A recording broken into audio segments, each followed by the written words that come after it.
ब्रह्मा जी ने सृष्टि के उपरांत जब दूसरी चीज़ों को आगे करने की कोशिश की तो उसमें हमारी माता गौ भी थी। जहाँ पर हम अपनी सृष्टि की बात करते हैं तो आगे सबसे ज़्यादा जनसेवक के रूप में अगर किसी ने कार्य किया है तो हमारी कामधेनु माता ने किया है। और इसी बीच हम सारी चर्चाओं के बीच जो कि हमारी गौ माताओं की सेवा करने के लिए हमारे साथ तत्पर है रमाकांत उपाध्याय जी, जो हमारे गौ सेवा आयोग के सदस्य हैं। मैं इनसे इस पूरे परिचर्चा को इनके साथ इस बात पर विस्तार से चर्चा करूंगा कि किस तरह ये इन सारे कार्यों में होते हुए भी अपने देश के लिए पूरी तरह से समर्पित हैं और खासकर गौ माता से। नमस्कार। नमस्कार। रमाकांत जी, आप चूंकि शुरू से ही इस पूरे परिवेश में रहे हैं, भारत की भारतीयता से लेकर आरएसएस का पूरा संघ का प्रचार और कार्यों में जो संलिप्त रहे, तो किस तरह का महसूस करते हैं पूरी जीवन के बारे में? जो जीवन है, क्योंकि सेवा से जब जुड़ जाता है व्यक्ति तो जीवन का जो आनंद है वो पूरा मिलता है।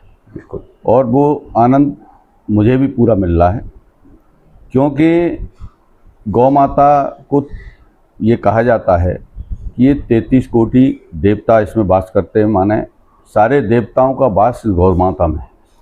और अपने जो आराध्य हैं, भगवान कृष्ण हैं, भगवान राम हैं, तो भगवान कृष्ण की आराध्या माना गया है। माने भगवान कृष्ण ने नंगे पैरों गायों को चराया है और उन्होंने खड़ांगू नहीं पहनी थी उनकी माँ के कहने के बावजूद भी। तो ऐसी जो हमारे आराध्य की आराध्या, जहाँ लोग जाते हैं, मत्था टेकते हैं, वहाँ गिरिराज जी की परिक्रमा करते हैं, सारे कष्टों से निवृत्त हो जाते हैं, बच जाते हैं, ऐसे आराध्यों की भी आराध्या है। तो ये गौ माता पे हमें काम मिला है, सरकार ने भी दिया, संगठन ने भी दिया और अपना भाव भी था। तो आज जो आनंद महसूस होता है वो एक अलग है। लोग नहीं समझ सकते हैं, लोग कुछ भी समझते हों, लेकिन जो मुझे मेरे व्यक्तिगत जीवन में, मेरे पारिवारिक जीवन में और मेरे साथ में भी जो लोग जुड़े हैं, वो भी इस आनंद का अनुभव ले रहे हैं और वो बहुत ही अच्छे मन से लोग लगे हुए हैं। सारे कार्यकर्ता, सारे मित्र बंधु, वो भी इसका पूरा आनंद ले रहे हैं। जिस तरह से हम देखते हैं कि सृष्टि की जब से निर्माण हुआ, सृष्टि जब से आई है, कहा जाता है कि शुरुआती दिनों में जब हमारे ब्रह्मा जी ने सृष्टि का अवलोकन किया और उसके बाद में ये देखा कि हमें जीवन के लिए एक दिनचर्या की आवश्यकता है, एक अन्न भोजन की आवश्यकता है, तो उसमें कामधेनु ये कहा जाता है कि अपने दूध से उन सारे लोगों का भरण पोषण करती थी जो इस सृष्टि में उपलब्ध थे। तो जब हम इतने अच्छी तरीके से किसी ने हमारी सेवा की थी, जब हमें आवश्यकता है हमारी गौ माता की सेवा करने की, तो लोग अपना मन विचलित क्यों कर रहे हैं? देखिए, जो गौ माता का अवतरण हुआ वो 14 रत्नों में से एक, जो समुद्र मंथन हुआ उसमें से एक गौ माता मिली। वो कामधेनु के रूप में हमारे ऋषियों को दी गई। वहाँ से गौ माता की जो कहानी चलती है उसकी जानकारी वहाँ से चलती है। फिर त्रेता में भगवान श्री राम का जो परिवार था, राजा दिलीप के कोई संतान नहीं हो रही थी, तो गौ माता की सेवा से ही ये परिवार आगे बढ़ा और उसमें प्रभु श्री राम जैसा एक बालक उस घर में अवतरित होता है और आज पूरी दुनिया उसको नमन करती है। अब आते हैं द्वापर में, तो भगवान कृष्ण की लीला सब जानते हैं, हम लोग उसी क्षेत्र के रहने वाले हैं। तो उन्होंने तो साक्षात सीधी गौ की सेवा सीधी सीधी की है, बचपन पैदा होते ही उन्होंने की है। और ऐसे घर में उन्होंने जन्म लिया जहाँ 9 लाख गौ में नंद बाबा की, जिसके घर में इतनी गायें थी और उस समय जो समृद्धता थी वो गाय से ही आंकी जाती थी। बड़ा आदमी जो होता था वो जिसके पास कितनी गाय हैं, कितना गोधन है, उसके आधार पर उसका माप होता था। लेकिन ये जो कलयुग चल रहा है, इसमें बीच में कई तरह के लोगों को भ्रमित करने का, लोगों के मन में बहुत सारी चीज़ें आई कि हमारी देसी गौ माता की नस्लें बिगड़ी एक तरफ, दूसरा कुछ इस तरह की षड्यंत्र भी उसको हम कह सकते हैं कि जहां विदेशों में उस हमारी जो देसी गाय है उसको ले जाके उसका दूध पीते हैं और वहाँ उसका उपयोग कर रहे हैं, लेकिन हमारे यहाँ उन गाय की नस्लों को बिगाड़ा गया। केवल किस नाम पे के अर्थ के नाम पर कि ये ज़्यादा दूध देती है, लेकिन उसके गुणों के आधार पर कोई चर्चा नहीं की गई। और उसके कारण हमारे यहाँ के जो धर्मावलंबी जानते हुए भी और उससे थोड़ा दूर होते चले गए।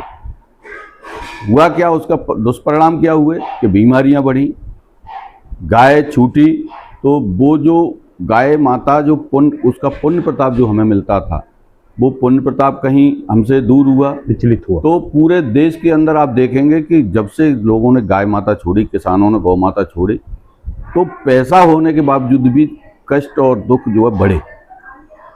बहुत सारी समस्याएं बढ़ी, बहुत सारे इस तरह के कहीं तूफान आ रहे हैं तो कहीं कुछ हो रहा है, इस तरह की जो आपदाएं होती हैं वो आपदाएं भी बढ़ी हैं क्योंकि इस बीच का जो कालखंड रहा उसमें गाय किसान छोड़ता रहा, सरकारों का कोई ध्यान नहीं गया।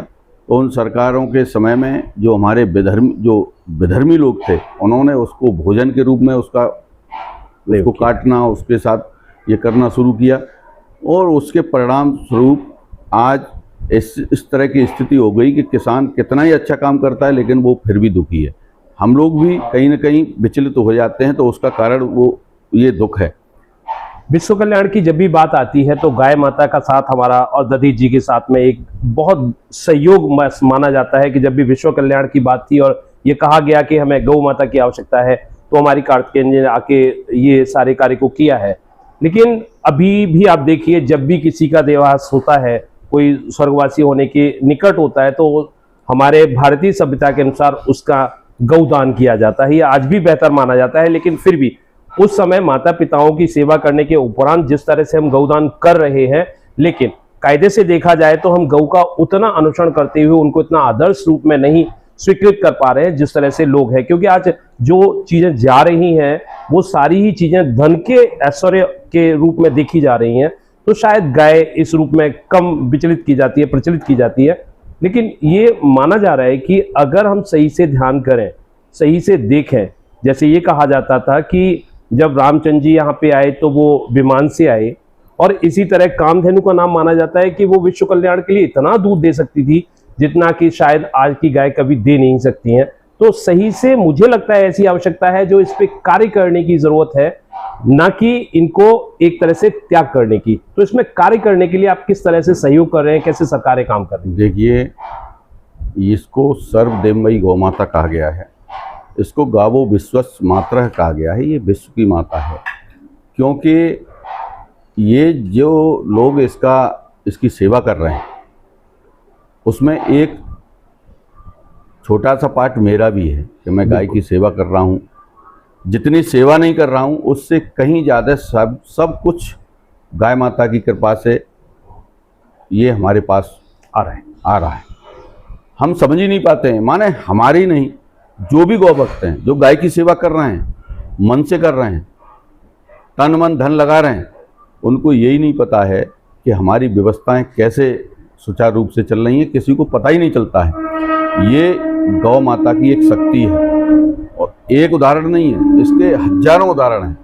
लोग अपनी बड़े बड़े कारखाने, बड़ी बड़ी फैक्ट्रियां छोड़ के और वृंदावन के अंदर, मथुरा के अंदर, गोवर्धन के अंदर आप जाइए, वहाँ सेवा में लगे मिलते हैं, उनको आनंद की अनुभूति हो रही है। सही बात यह है, उसको वैज्ञानिक दृष्टिकोण से अगर हम उसको समझते हैं जी, क्योंकि विज्ञान को भी आज का जो युग है, नई पीढ़ी है, उसको धर्म के साथ साथ विज्ञान भी समझना जरूरी है। विज्ञान के आधार पर अगर हम उसकी बात करते हैं तो गाय जो हमारी देसी गाय है उसका दूध A1, A2 मिल्क है, और जो जर्सी गाय है उसका A1 मिल्क है। एक विषय ये वैज्ञानिक दृष्टिकोण से, जो A2 मिल्क है उसमें सारे तत्व हमारे शरीर के लिए उपयोगी माने होते हैं, और यहाँ तक कि बच्चों की याददाश्त के हिसाब से बच्चा पैदा होता है, माँ की दूध में अगर आंचल में दूध नहीं आता है तो उसको गाय का दूध पिलाया जाता है। ये सारे लोग जानते हैं, क्योंकि मैं जहाँ जाता हूँ बातचीत होती है, कथा में, वैसे बैठकों में, तो सारे लोग जानते हैं कि अगर बच्चे को दूध देना है तो गाय गौ माता का दूध देना है। तो ये सारी चीज़ जानते हैं, जन्म से लेके और मृत्यु तक ये गौ माता की ये श्रद्धा से हमको जोड़ दिया गया। हमारे जो ऋषि थे, पूर्वज थे, जी वो इतने योग्य थे, वो बड़े वैज्ञानिक थे, और उन्होंने विज्ञान को धर्म के साथ जोड़ दिया। क्योंकि विज्ञान लोग पढ़े लिखे होंगे नहीं तो कैसे उसको समझेंगे, तो सीधा सीधा धर्म के साथ जोड़ दिया गया। तो सबसे पहली रोटी घर में निकलती है तो वो गाय की निकलती है, बाद की कुत्ते की रोटी। तो ये सारे जीवों का एक चींटी से लेके हाथी तक की चिंता करने का काम, ये भारतीय संस्कृति, हमारा जो सनातन है, हम सबसे ऊपर हैं। तो वहाँ पर ये गाय के लिए ये जोड़ दिया, सारे लोग जानते भी हैं। गांव के अंदर आप कहीं जाइए, जब हमारे बुजुर्ग अंतिम समय होते हैं तो गौदान होता है। गौदान के पीछे भी विज्ञान जुड़ी हुई है। माने 16 संस्कारों में गाय की सब जगह आवश्यकता है। घर में कोई भी शुभ कार्य करते हैं तो लीपते किससे हैं? गाय के गोबर से। कोई भैंस के गोबर से नहीं लीपता है, ढूंढे जाते हैं। ये सारी चीज़ें हमारे धर्म के अंदर जोड़ दी गई, लेकिन सारी चीज़ों के पीछे विज्ञान है। अब दूध की बात करते हैं, दूध की बात करते रहे, हमारी नस्लें खराब हुई तो उससे क्या हुआ कि दूध गाय हमारी कम देना शुरू हो गई, और कम देने की वजह से गाय को छोड़ना शुरू हो गया। कई चीज़ें रहती हैं कि भाई उसको दूध को बढ़ाने के लिए उसकी नस्लों के साथ सारी व्यवस्थाएं करनी पड़ती हैं, तो वो यहाँ नहीं हुआ, और उसके चक्कर में यहाँ जर्सी, ऑस्ट्रेलियन ये लेके आ गए। अब जर्सी ऑस्ट्रेलियन की जब हम बात करते हैं तो वो गाय नहीं है, वो हमारी गौ माता नहीं है, वो केवल और केवल दूध देने वाला एक पशु है। उसके दूध में, अब विज्ञान की बात करते हैं तो उसके दूध में एक BCM7 नाम का तत्व होता है। वो हमारे शरीर के अंदर जो बीमारियों को बढ़ाने का काम करता है, उनको पुष्ट करता है। तो ये दूध है, वो दूध नहीं है लेकिन अधिक मात्रा में दूध है। और उसी के आधार पर क्या हुआ कि जो सरकारों ने क्या किया कि दूध की फेंट के आधार पर उसके पैसे कर दिए। पहले तो अपने यहाँ बेचा ही नहीं जाता था जी, लेकिन अब बिक्री की बात आई, व्यापार की बात आई, तो उसके दूध की कीमतें उस फेंट के आधार पर कर दी गई, लेकिन उसके गुणों के आधार पर नहीं किया गया। वो गाय का जो दूध है कितना हमारे लिए लाभकारी है। कैंसर जैसे असाध्य रोग को रोकने में केवल हमारी देसी गाय का दूध काम करता है। बिल्कुल। हमारी गौ माता का मूत्र भी बहुत कारगर है। वो हमारा गोबर है, वो हमें वरदान के रूप में मिला हुआ है। गाय का मूत्र का जो सेवन करता है, और लोग कर रहे हैं और करना पड़ता है लोगों को, तो कैंसर जैसा असाध्य रोग जिसकी दुनिया के अंदर कोई भी अभी दवा नहीं बनी है। WHO की रिपोर्ट को भी आप पढ़ लेंगे तो वो WHO की रिपोर्ट कहती है कि 2030 तक भारत देश की आधी आबादी में कैंसर फैल जाएगा। आप समझिए क्या पोजीशन होगी, लेकिन उसकी कोई आज तक कोई ऐसा टीका नहीं बना है कि अब कैंसर होगा नहीं। लेकिन एक गौ माता है जिसको हमने तिरस्कृत किया है, जो गौशालाओं में पहुंच गई है, जो छूटी हुई रोड पे घूम रही है, उसका गौमूत्र जो है उसका सेवन करने से, मैं आपको हजारों केस ऐसे बता सकता हूं, उसका जो सेवन करते हैं उनको कैंसर जैसा असाध्य रोग नहीं होता है। छोटी मोटी बीमारियां तो गायब हो जाती हैं। तो हमें जो उसको महत्व को विज्ञान के आधार पर भी समझना पड़ेगा। अगर हम विज्ञान को नहीं जोड़ेंगे तो नई पीढ़ी उसको समझेगी नहीं। वो गौमूत्र से थोड़ी दूरी बनाती है। तो गौमूत्र को भी हमारे वैज्ञानिकों ने, एक IIT बॉम्बे डॉक्टर राकेश अग्रवाल जी हैं कोटा के, हमने उनका प्रशिक्षण कराया था वृंदावन में, तो उन्होंने गौमूत्र को भी संजीवनी रस के रूप में तैयार कर दिया है। वो सिरप की तरह आप ले सकते हैं उसको, कोई किसी को दिक्कत नहीं होगी। उसमें तीक्ष्णता की जो गंध आती है वो तीक्ष्णता नहीं। 3 घंटे के बाद अगर ताज़ा गौमूत्र लेते हैं तो आप 3 घंटे के बाद उसको पीने के योग्य नहीं रहता, उसमें बैक्टीरिया पनप जाते हैं। तो या तो फिर उसको उसका गौमूत्र में हल्दी वगैरह डाल के गर्म करके या बाष्पन क्रिया से उसको तैयार करके ज़्यादा दिनों तक ले सकते हैं। तो ऐसी स्थिति में जो हमारे वैज्ञानिकों ने भी इस पर शोध किया, काम किया, और इस तरह से उन्होंने कई तरह के रूप में तैयार किया है। और हमारा गोबर है, गोबर हमारे लिए वरदान है, चिकित्सा में भी काम आता है। और चिकित्सा के अलावा आज हम जो बीमारी से ग्रसित हो रहे हैं उसके पीछे पेस्टिसाइड, खाद, यूरिया, ये सारी चीज़ें हैं। तो केवल और केवल जो गौ माता का जो गोबर है उसमें 1 ग्राम गोबर में 300 करोड़ सूक्ष्म जीवाणु होते हैं। और उसको जब हम खेत में ले जाते हैं उस खाद को, तो हमारी जो खेती जो बंजर होने की तरफ है, समस्याएं पैदा हो रही हैं, उनको ठीक करने का काम इस गोबर के द्वारा होता है। वहाँ जो जीवाणु हैं वो जब खेती में जाते हैं तो वहाँ केंचुआ है, अन्य अन्य जो हमारे मित्र हैं, कीट मित्र हैं, वो सब निकल आते हैं। तो वहाँ पानी को कम लगने की व्यवस्था हो जाती है, वहाँ पर्यावरण शुद्ध हो जाता है, वहाँ प्रकृति का चक्र ठीक हो जाता है और हमें विषमुक्त हमें भोजन मिलना शुरू हो जाता है। तो ये सारी चीज़ें जो महत्वपूर्ण है, विज्ञान के आधार पर है, उसका प्रयोग करके बहुत सारे, और अब वो कोई प्रयोग की नई बात नहीं है, पूरे देश के अंदर लोगों ने इस पर काम किया है, वो इसको कर रहे हैं। हमारा महाराष्ट्र में कोल्हापुर है, तो वहाँ कनेरी मठ में महाराज जी ने पूरे जिले को गाय के आधार पर पूरी खेती और गाय, ये सारा विषय उन्होंने बनाया है। हम लोग यहाँ भी काम कर रहे हैं, उत्तर प्रदेश सरकार के साथ में हम लोग मिलकर, अपने विभागों के साथ मिलकर हम लोग लगातार इस पर आगे बढ़ रहे हैं। और प्राकृतिक खेती, गाय का महत्व, गाय के एक एक चीज़ का महत्व को जोड़ते हुए, किसानों के बीच में विषय को रखते हुए, और ये सारे विषय को लेकर हम लोग आगे बढ़ रहे हैं। देखिए, जहाँ तक माना जाता है कि प्रजनन प्रक्रिया एक तरह से हमारे विश्व कल्याण के लिए एक सबसे बड़ी चीज़ है, और जब भी हम देखते थे प्रजनन प्रक्रिया जो होती है, चाहे वो किसी महिला में हो या किसी गाय में हो या किसी धरती में हो, तब हम लोग दान की प्रथा मानते थे। अभी तक ऐसा प्रचलन में था कि जब खेत से अन्न आता था तो राशि दी जाती थी। जब गाय मतलब प्रजनन होती थी, उसका जो क्या कहते हैं, पेवसी है, उसका फटा है, वो सब बांटे जाते थे। इसी तरह जब बच्चा उत्पन्न होता था उसके लिए बलाएं उतारने के लिए। तो ये सारी चीज़ों का प्रचलन जो धीमे धीमे खत्म हुआ है, इस आधार पे कहें कि आप क्या कहना चाहेंगे कि हमें इन सब चीज़ों की तरफ जाना चाहिए या सब चीज़ें बेकार की हैं? देखिए, मैंने अभी कहा है आपसे, जो हमारे ऋषियों मुनियों ने जिन चीज़ों को धर्म के साथ जोड़ा है, वो केवल कोई प्रोपोगंडा नहीं है, इसके पीछे सारी चीज़ों के पीछे विज्ञान है। आप घर में तुलसी लगाने की बात होती है, तो तुलसी घर घर में, हिंदू के घर में होती है। क्यों होती है? उसके अंदर ओजोन गैस निकलती है, और ओजोन गैस जो निकलती है तो सूर्य और पृथ्वी के बीच में एक परत होती है, ओजोन परत, उसके माध्यम से सूर्य की जो किरणें हैं वो छन के यहाँ आती हैं, तो हम लोग जिंदा हैं। अब बात छोटी है कि तुलसी घर में पेड़ लगा होना चाहिए। और इसके साथ में एक और इसमें आगे बताता हूँ कि जैसे हमारी माताएं बहनें, चाहे वो अनपढ़ हों, लेकिन शाम को जब आरती करती हैं, आरती करने के बाद दीपक को लेके और तुलसी के नीचे रखती हैं।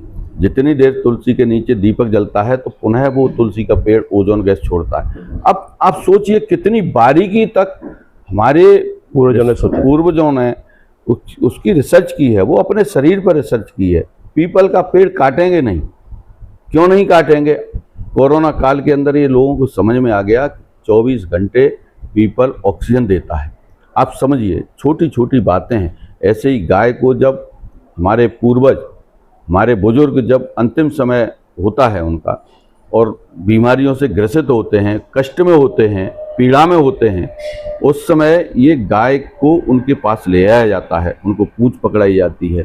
तो क्या होता है कि उसके मुंह से जो गैसें निकलती हैं, वो या तो 3 दिन के अंदर उत्थान की तरफ वो बीमारियों को दूर कर देती है, और 3 दिन के अंदर हमारे जो पूर्वज है वो स्वस्थ हो जाते हैं।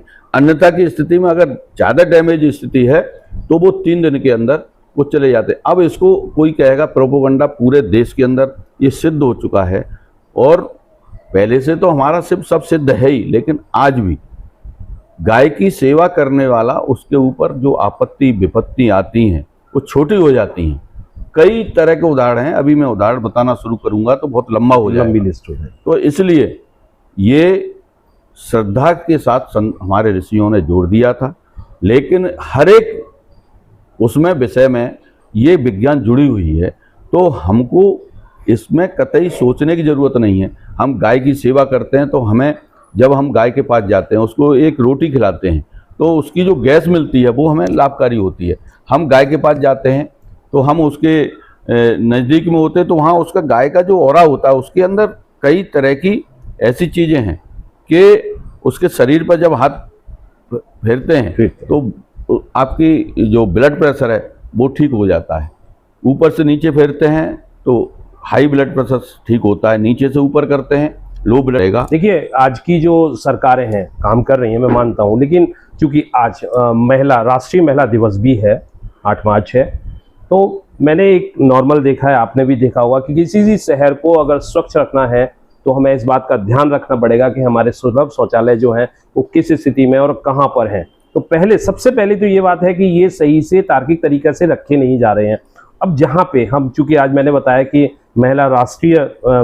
अंतर्राष्ट्रीय दिवस है, आप देखिए कि अपने शहर से लेकर दूसरे शहरों तक अगर हम देखते हैं कि वहाँ पर जो पिंक शौचालय बनाए गए हैं, हमारे शहर में भी 15-16 पिंक शौचालय हैं, पर मैंने यथास्थिति में मुझे बड़ा दिक्कत होती है इस बात को लेके कि जब भी आप देखेंगे, देखिए एक तो 2 तरह की चीज़ें हैं। एक तो वहाँ पे कर्मचारी प्रबंधित किए गए होंगे, कोई ना कोई कर्मचारी जिसको उसका कार्यभार सौंपा गया होगा, प्लस वहाँ पे जो महिलाएं आती हैं उनको उसके लिए आराम से ये सुविधाएं मिल पाएँ, इसलिए सारी चीज़ें का सरकार जो पैसा है वो लगा रही है। लेकिन सरकार का पैसा 1% सही नहीं होने में एक छोटा सा 50 रुपए का ताला जो है वो इन पिंक शौचालयों पे लगे रहते हैं। क्या ये आपकी दिशा से सरकार द्वारा दी गई जो सुविधाएं हैं वो सही तरीके से क्रियान्वित हो पा रही हैं क्या?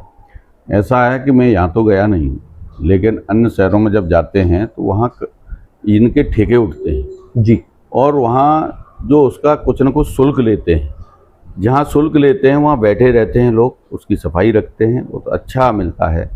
अब कहीं इस तरह की व्यवस्था नहीं की गई हो, टेंडर ठेके नहीं, मैं यहाँ देखता हूँ कि ज्यादातर यहाँ चूंकि मेरे को जान गई, लेकिन मैं बाहर जहाँ भी जा रहा हूँ जी, वहाँ एक अच्छी स्थिति मिलती है, क्योंकि जहाँ ठेके होते हैं वहाँ लोग बैठे मिलते हैं, वो सफाई करते हैं, थोड़ा सा कुछ न कुछ उसके जाते हैं लोग, तो उनसे कुछ पैसा भी अब लेते हैं जी। तो वहाँ की व्यवस्थाएं बहुत अच्छी मिलती हैं।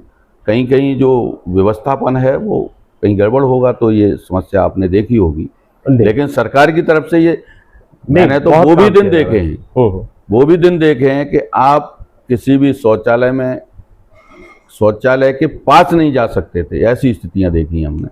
लेकिन आज जो बदला है, थोड़ी बहुत कहीं कमी होगी कि वो किसी व्यक्ति के कारण हो सकती है, सामान्यतः ये बहुत अच्छी स्थिति में सब जगह मिलते हैं। व्यक्ति के परिवर्तन करने के लिए सरकारों के साथ मुहिम एक बहुत अच्छा कारगर एक औजार है, वो सिद्ध होती है। राजस्थान इसका बहुत अच्छा उदाहरण भी है कि वहाँ गायों के लिए, वहाँ पक्षियों के लिए, जानवरों के लिए लोग आगे आकर चारा खरीद के डालते हैं, अन्न डालते हैं, और ऐसी बहुत सारी चीज़ें और बहुत बागवानी टाइप में रखे गए हैं जहाँ पर इस तरह की सुविधाएं दी जाती हैं, और व्यक्ति खुद आकर उस तरह की सुविधाओं में अपना सहयोग अर्पित करते हैं।